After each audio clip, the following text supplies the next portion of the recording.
Gibson. He's the crew chief of the number 41 Haas Automation Chevrolet. And car owner Gene Haas. Kurt Busch wins today's 47th annual Quicken Loans 400. It's his second win of 2015 and his 27th win overall during his career. The first time Kurt Busch has had multiple wins since 2011, so that number 41 team is on its game. And I'm going to ask you, Tony Gibson, certainly kind of an atypical weather that we saw out there today. You had to fight it, you had to battle it, you had to think about it, you had to plan it. Just talk about all of that, and then yet with, I think, 5 laps to go, you guys raced to the lead and got the win today. Just talk about how everything unfolded. Well, it started on Friday. You know, it was kind of crazy. We wrecked our primary fairly early there in practice, so the guys did a great job getting the backup car out. We had tested that car in Vegas, so we felt pretty comfortable. It would run pretty good.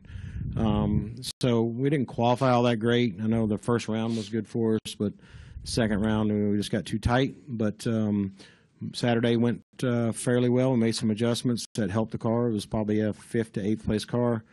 And then overnight we kind of worked on it a little bit more, and we were just guessing on the weather. Looking at the weather, we knew it was going to be rain off and on, but when the sun pops out, it just makes this place really slick. So we kind of gambled on, you know, the track getting slick and loose.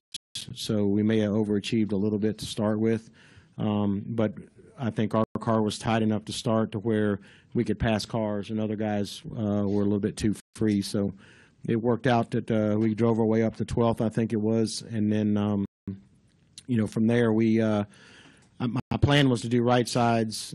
You know, last night my plan was to do right sides at the competition yellow, no matter what anybody did, because I was planning on having to get a lot of track position. But once we got to 12th, I'm like, man, what do I do now? Because I'm passing cars pretty good. So I stuck with it. You know, I knew if I could get to lap 77, I would be fine.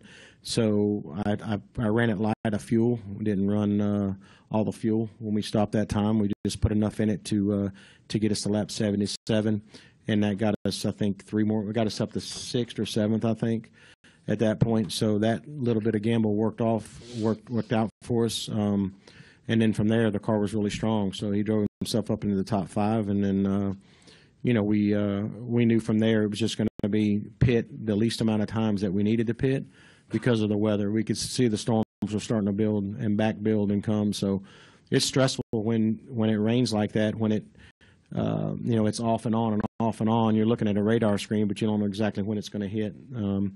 So it was pretty stressful for everybody, but everybody stayed calm and cool. And you know, Rick Corelli did a great job in the spotting stand for keeping Kurt informed. You know, I would keep him informed on the weather, and he would tell Kurt. And so everybody just worked good as a team today, and it kind of paid off. So we just made the right adjustments overnight to pick the track where it was going to be, and that's why we were able to drive up through there.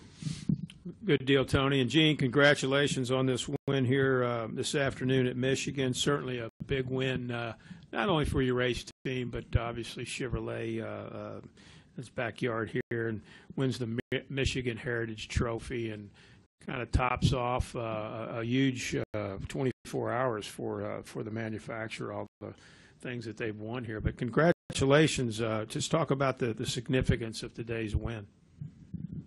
Well, you know, actually it started yesterday when the Chevy truck won, and congratulations to Cole Custer. Cole Custer last night at Gateway. Another win. So that was a you know, great start to the weekend. The weekend didn't start off so great when Kurt you know, he slid up into the wall. I had talked to him about that a little bit and go, you're a great race car driver. You shouldn't be doing things like that. And so he's kind of explained it like, well, you know, I'm just trying to find the limits, and the tire pressures were a little bit low, and I guess he drives that car within a millimeter of the wall all the time. So it's like, oh boy, what a whack job this is going to be. But anyways, you know, the primary car is always a lot better than your backup. So I thought this was not going to be a very fruitful weekend. But then when I saw, you know, Harvick qualified second, I go, well, you know, there's something here. So you know, watching the race today, Obviously Harvick was strong all day, and Kurt Busch was needling his way up through the field, and he's really good at that. He's really great at that. If we can give him the right cars and the right gear ratios, there's nobody that can out jump him on a restart. So I knew that was going to be critical, and a few times he just drove it right through the middle and made it stick. So you have to sit there and congratulate him for that. I don't know how Tony got the rain to come out, but he did that, and that's all it takes to win a race. Is you just need about 4,000 or 5,000 things just to line up, and you're there. Absolutely, Gene, and thanks for that insight. We're joined now by our winning driver, Kurt Busch. As I mentioned earlier, this is Kurt's 27th win in the NASCAR Sprint Cup Series. He's won 3 times here at Michigan. And Kurt, just talk about this victory here today. We've heard from Tony and from Gene, and certainly it was a team effort here today for the 41 team. It was a fantastic group effort. To be able to pull the backup car out and to have it as prepared as it was, and then to have the extra work that went into it. All the crew members that Tony Gibson leads rolled up their sleeves, jumped right on in it, and we made it a race-winning backup car. That shows you the depth of Stewart Haas Racing. It gives every crew member that much more confidence to know that we're doing things right. And today, the way the race unfolded for us, to come up from 24th and work our way through and have those restarts, everything unfolded perfectly for us with changes to the car, the restarts to not break momentum, to end up on the outside lane most of the time, and then to have a shot, up front. Our car just kept getting better and better the closer we put it to the front. And that's what you set up for. You set up for the wins, and you don't set up for the dirty air. You set up for running out front, and that's what Tony Gibson did. I believed in it, and I just took my time, but also had to keep working on each of those restarts to get the car towards the front. Excellent pit stops, excellent team chemistry. This is what it's all about. Winning in Chevrolet's backyard is even that much more special. Especially, Michigan, they get to keep the Manufacturers Cup in their front office, and so I hope all the top execs love that trophy, because I do too. Questions now for this winning team. We'll start right here on the front row with Tom Jensen. Questions for Tony, Kurt, or Gene? Thanks, guys. Congratulations. Tom Jensen, FoxSports.com. For Kurt and Tony both, what's more important with getting this victory, the 3 bonus points, or start working on momentum as you get closer and closer to the chase? Anytime you win, it comes with a basket full of goodies, and the way that more of what is the unknown is what comes from this, and that is the pep in the step of the crew members, the genuine chemistry and the feel on the shop floor. There's so many tangibles that come up from a win, and bonus points for the chase, we're not really thinking of that, but anytime you win a second race, it really gives you that stamp on you're in the chase. Now let's work through these summer months to continue to make the team better. And the best part about winning on a day like today, there's an off week next week. So everybody will take this win and enjoy it for an extra week, recharge, and that will give us the gas we're going to need, because we're going to try to go all the way to Homestead. Next question, Pete Pistone. Pete Pistone, MRN.com, Sirius XM NASCAR Radio. I'm assuming I'll see you at the United Center tomorrow night, Kurt, for Game 6? I might try to make it there. Okay. Can you talk to the mental aspect of having to stop, start, and get ready? And Tony, then can you tell me how much of the race car changed over the course of the day today? It's tough, starting and stopping. I tried to just nibble on some sandwiches. These guys were making fun of me because I didn't get a peanut butter and jelly sandwich on the first red flag. And they're like, I like mine this way, or I like mine. It was hilarious. They were making fun of me in the car because I didn't get a snack. But with the next rain delay, there's a group of kids that came by our pit box, and they wanted autographs. And I'm like in my zone, but yet at the same time, it's kids. They wanted pictures and selfies. And you got to just roll with it. You got to have fun. And you don't know when the rain's going to stop. You don't know when the track's going to be dry, and then if rain's going to come again. You just got to be ready. Anytime they tell you to go to your car, that's when it's game time, and you race hard, you race to win. And so it's tough starting and stopping, but that's part of our sport and how you never can challenge Mother Nature. She's in charge.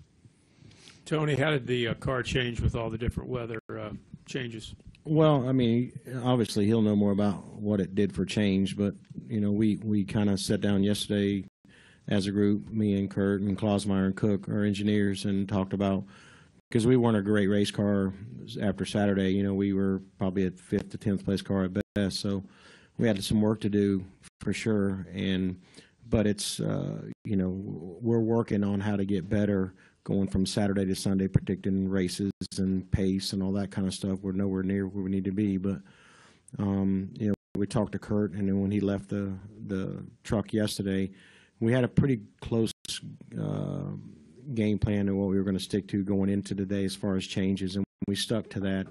And you know, I was a little nervous that we would be a little bit on the too free side, but you know, we're learning as a team, and you know, sitting down and communicating with one another and our engineers on going forward to try to keep the balance of the car a little bit closer. We haven't been so good at that here lately, so you know, I thought we hit it pretty close today. I know we had a decent car. I think there's a couple cars that may have been a little bit better than us. So, you know, but I think the adjustments we did today were based off stuff we did at Pocono, which helped us. But I thought our balance stayed pretty good, and our speed was really good all day. So, you know, it comes down to this chase deal. It's like we want to win every week. You know, people ask you, you know, are you going to go lax, or are you going to take it easy? You can't. You know, it's like everything we do is, whether it's an adjustment, whether it's the right way or the wrong way, or predicting weather and what the car's going to do, all that's going to help us in the chase when it comes time. So we're still working hard on it. And like I said, we're nowhere near where we need to be yet, but you know, we're working hard, but we're working together as a team. Let's go to the press box for our next question. Go ahead. Lee Spencer, Motorsport.com. Congratulations, guys. Kurt, why were you giving, I mean, obviously I know your relationship with Corelli, but why was he such an integral part of this? Because you kept mentioning him in the post-race and everything. I was just wondering what it was about the strategy between the two of you during the race that you really felt the need to you know, bring him up in the course of your comment. I can go with an analogy, or I can just define it on when I'm driving down the straightaway at 200, and he said, hey, Harvick went to the low groove and has made some time. I just commit to the low groove, and then the car stuck, and the car drove faster. And then he's like, well, Junior just passed this guy on the outside, and I'm going down the straightaway at 200, and I go apply that, and the car stuck, and I drove around the outside of a guy. It's like a coach telling you, swing because the pitcher's going to throw it to your inside. Swing because the pitcher's going to throw to the outside. You make contact, you make a hit, and you score a run. We went around guys, past guys, and it was a whole different car when Corelli, a great mind as a racer, is another set of eyes to help Gibson. I know he radios different information to him that I don't even hear. And the way that the team works together, it's like calling signs and going for it. And that's when you don't ask questions, you just do it, you execute. And that's the trust we all have in one another. Other questions in the press box? Go ahead. No questions. No questions? Back downstairs. Any other questions? Tom Jensen, back to Tom. Gene, when you put this team together, you said what you wanted to do is win races and have fun, and that winning was more important than points or anything else to you. Has this gone the way you envisioned it? Are you having fun? Is this what you wanted it to be when you put it together?